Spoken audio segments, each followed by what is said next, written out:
Empereur Pharaon, reprenant la communication dans les mêmes spécifications en vigueur. Quelles que soient les circonstances, je le disais tantôt, l'empereur a fini en termes d'invention. La production d'invention fera l'objet de travaux au siècle des siècles, tout comme aujourd'hui les psaumes. Je reviens aujourd'hui sur les psaumes dans la rédaction, dans l'explication, dans la lumière. L'association ou la foi du livre. La foi du livre doit remonter la chaîne et rattraper en relais. J'ai acheté un livre à la foi du livre. Plus exactement, je le disais pour ceux qui ont oublié, à la salle des fêtes d'Aqua.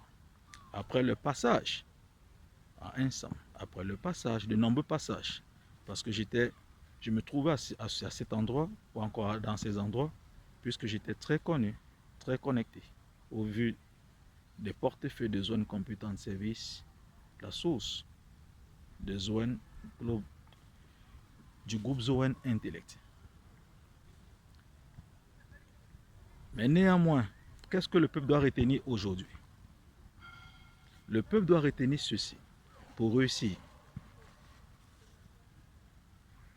N'empruntez pas le chemin le plus long.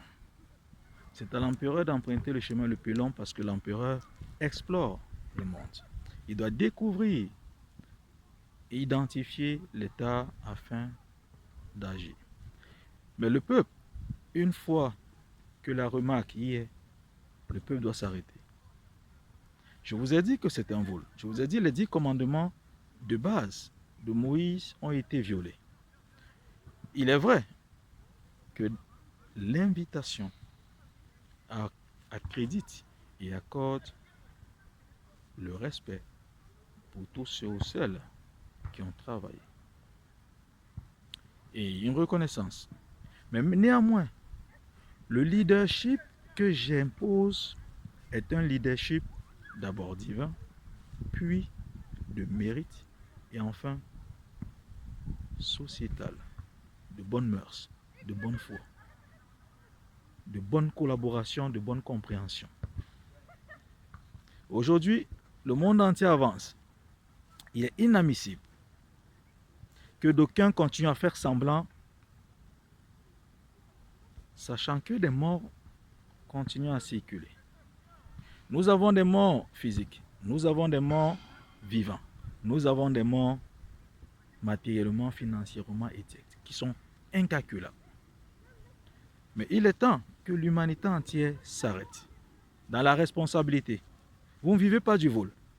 Aujourd'hui, j'interpellerai encore Philippe Benezet. J'interpellerai Didier Danguelian. J'interpellerai Christophe Sereno. J'interpellerai Pascal Legré. J'interpellerai Eric Goy ou encore tous les collèges qui sont activés pour ouvrir cette porte. L'étiquette y était. Vous ne travaillez pas, vous n'avez rien du tout. Et la première étiquette disait, voilà celui qui ne sortira pas du Cameroun. Tout le monde pourra sortir sauf lui. Avec de multiples interpositions professionnelles d'expertise. Que je souligne encore en disant, d'aucuns disaient, mais pourquoi veux-tu sortir après avoir réussi à monter ce label? J'ai pris l'initiative de sortir. Et j'ai réussi dans cette démarche. Au nom de l'Éternel, car c'est l'Éternel qui m'appelait. Et qui m'appelle et m'appellera toujours. J'ai atteint l'objectif face au monde dans les difficultés les plus accrues. Vous m'avez déshabillé en France. Vous m'avez retiré les vestes en France. Vous m'avez retiré les chaussures en France. J'appelle ces contemporains, je ne peux pas oublier Anna, je ne peux pas oublier tout le collège, les 2S2I, etc. Tous ceux ou celles qui ont interagi dès le premier jour. Je vous ai dit, c'était à l'accueil, à la repose à démarrer. Alors, il y a de nombreuses connexions que j'avais mis sur pied jusqu'à nos jours se posent des questions. Mais pourquoi c'était ainsi? Pourquoi personne ne réagit? Je le dis, je ne froisse pas Emmanuel Macron. Emmanuel Macron n'avait pas mon statut quand j'entrais en France. Je ne froisse pas les jeunes cadres aujourd'hui. Dieu ne me remet pas cette couronne au hasard. Dieu me remet la couronne d'abord par le mérite. Mais l'Organisation mondiale voudrait que la hiérarchie s'impose, d'où ma personne aujourd'hui.